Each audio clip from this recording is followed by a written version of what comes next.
கேரளாவில் வாக்காளர் சிறப்பு தீவிர திருத்தப் பணிகளை மேற்கொள்ள உச்சநீதிமன்றம் ஏற்கனவே 2 வாரம் அவகாசம் அளித்துள்ளது. கேரள வரைவு வாக்காளர் பட்டியலில் அம்மாநில தலைமை தேர்தல் அதிகாரியின் பெயரே நீக்கப்பட்டதால் அதிர்ச்சி. அண்மை செய்தியை காணலாம். கேரள தலைமை தேர்தல் அதிகாரி ரத்தன் கேல்கர் மற்றும் அவரது குடும்பத்தினர் பெயர்கள் வரைவு வாக்காளர் பட்டியலில் இருந்து நீக்கப்பட்டுள்ளது.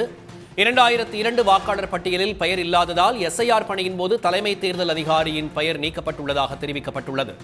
வரைவு வாக்காளர் பட்டியலில் தனது பெயர் இல்லாததை அடுத்து பிஎல்ஓ முன் ஆஜராகி பெயரை சேர்க்க விண்ணப்பம் அளித்தார் அதிகாரி. கேரளாவில் வாக்காளர் சிறப்பு தீவிர திருத்தப் பணிகளை மேற்கொள்ள உச்சநீதிமன்றம் ஏற்கனவே 2 வாரம் அவகாசம் அளித்திருக்கிறது. கேரள வரைவு வாக்காளர் பட்டியலில் அம்மாநில தலைமை தேர்தல் அதிகாரியின் பெயரே நீக்கப்பட்டதால் அதிர்ச்சி. கேரள வரைவு வாக்காளர் பட்டியலில் அந்த மாநில தலைமை தேர்தல் அதிகாரியின் பெயரே நீக்கப்பட்டதால் அதிர்ச்சி.